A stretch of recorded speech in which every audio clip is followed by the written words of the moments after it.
السلام عليكم ورحمة الله وبركاته وعشر كيني professional writing skills marka casharkan professional writing skills waxaynu ku eegaynay meelo kala duwan inagoo hore usoo sharaxnay professional writing skills wuxuu yahay iyo waxyaabuhu kala qaybsamo iyo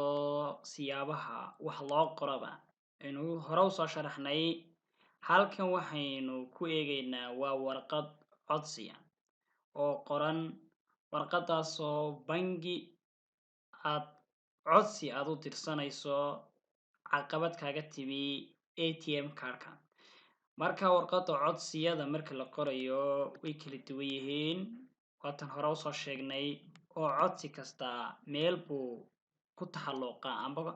uu xidhiidh la leeyahay inagoo hore usoo sharaxnay business writer skills waxay tahay markaad business writer skills qorayso ama warqad codsiya oo business ama ganacsiya markaad qoranayso hore baynu usoo sharaxnay marka halkan waxaynu ku eegaynaa adigoo bangi wax ka codsanaya hadduu ATM card kaa xumaada ka codsan kartaa haddii aad akoon aad furanayso sida codsiga loo dhiibto haddii aad lacag amba waxyaabo kale aad ka codsanayso qaabka loo qoro ee warqada codsiga loo dhiibto marka sample baynu warqadan ka dhignay sample-kaynu soo qaadanay waxa weeyaan halkaa xagga sare waxa ka muuqda waxa weeyaan headline baa xagga sare ka muuqda xagga sare headline-ka ka muuqda waxaa gelaya name of the bangiga magaciisii baa gelaya name of the branch waxaa gelaya sidoo kale hadduu bangigu leeyahay wax brancha uu leeyahay waxaa sidoo kale gelaya qofka fadhiisanaya meesha doonayso eed codsigaad u dhiibanayso qofka qaabilsan amba fadhiya codsigaad dhiibanayso ayaa ku xiga oo qoraysa magaciisa marka iminka xaggan kale waxa ka muuqda waxa weeyaan Dar es Salaam banking loogadeedii baad geynaysaa magacii bangiga halkan ka muuqda loogadii marka halkan hoose waxa ku qoran codsigii uu codsanayay codsaduhu marka xagga sare wuxuu qoray waxaan codsanayaa in caqabadi ku timi ATM kaarkayga caqabadi ku timi baan ka codsanayaa bangiga marka waxaan doonayaa in dib laygu furo akoonkaygii uu bangigu ii furo akoonkaygii kaasoo bilihii ugu dambeeyay caqabadi ku timi caqabadaasoo ahayd laynka casban marinay marka caqabadii laynka casban marinay caqabadii marinay oo taa laynka casmarsan yahay marka caqabada ku timi waa ka caqabadaasoo ku timi akoonkaygii ATM kaarka kaasoo bilihii ugu dambeeyay aana kala bixin wax lacaga oo aanay soconahayn wax transaction kaasaan aan doonayo inuu bangigu ii furo ATM kaarkaygii waad ku mahadsantihiin shaqadan idinka soo codsaday iyo sidaad iigu fulinaysaan marka xagga waxa weeyaan letter of the requesting issue si aad u qorayso warqada codsiga xagga hoose waxa imanaya waxa weeyaan waa signature-ka waa saxiixii oo inagu sample soo qaadanay xaggan waxa imanaya waxa weeyaan phone numberadii lagala soo xiriirayay email-kaagii waxyaabihii information-ka ahaa ee la taxalluqay xiriirka lagala soo xiriirayo bangiga uu kala soo xiriirayo iyo warqada saxiixeedii oo saxiixaaga ku yaallo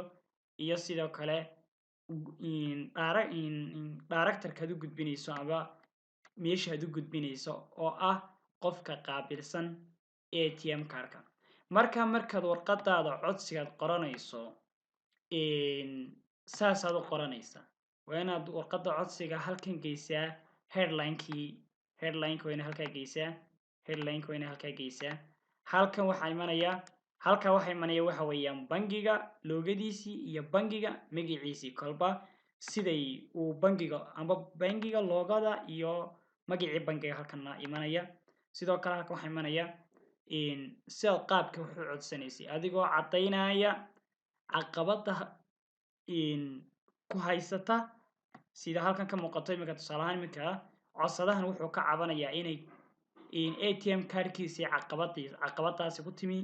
oo aanu shaqaynahayn oo aan wax transaction ah iyo wax lacaga uu la baxaya aanu jirin kaasuu ka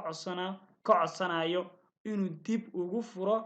bangigu marka warqadii codsigu saasay noqonaysaa warqad saa u qurux badan ay noqonaysaa marka qaabka loo codsanayo weeyaan amba qaabka loo qorayo professional writing skills qaybahiisa kala duwan aynu halkan ku cadaynay amba aynu ku sheegnay qaabka codsaduhu uu qorayo warqad markuu doonayo inuu meel ka codsado kaasoo ay kala duwan yihiin qaabka wax loo codsanayo iyo qaabka aad doonaysid inaad wax u qortaaba ay leedahay xirfad gaara iyo leedahay qoraal gaara oo leedahay hab qoraal gaara iminka halkan waxaa ka muuqda waxa weeyaan haddaynu soo dhaweyno warqadii waa tan haddii aan warqada soo dhaweyno waa taa marka iminka warqadii waa taa haddii aanu xagga sare eegno waa taa warqada codsiga markaa qofku markuu doonayo inuu warqad codsiga qorto qaabka ugu quruxda badan ee u qorayo amba uu ku cadaynayo warqadii codsiga weeyaan iminka codsadahani meelo kale waxba muu ka qorin bangiga wax kale kama qorin lacag muu qorin wax kale muu qorin already wuxuu qoray oo kaliya ATM card caqabadi ka haysato caqabadii ka haysatay iyo inay wax transaction shaqaynahayn oo wax lacag kala bixi karin iyo inay u furaan ATM kaarkiisii waana ku mahadsan yihiin bangigu waa ku mahadsan yahay iyo mahadnaqiisii intaasoo kaliya buu qoray wax kale muu qorin bangiga meelo kale kuma qorin codsigiisa meelo kale kuma cadayn xagga wuxuu ku qoraysaa sida ka muuqata headline-ka name of the banki name of the branch hadduu leeyahay iyo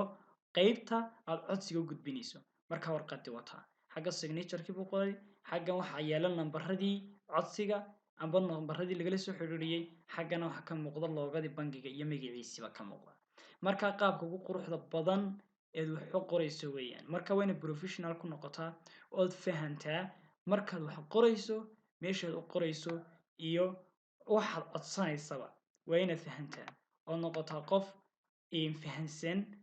oo meeshaad wax u qoraysay iyo qaabku u dhacayayba fahansan iminka halkaa codsadaha uu codsanayay qaab fudud oo codsigiisii oo dhan dhammaystiraysa ayuu wax u codsaday marka warqadda markaad qorayso waa inaad qaab qurux badan qortaa intaan cashar limada soo gelin doono sida iyo asalaamu calaykum waraxmatullaahi wabarakaatu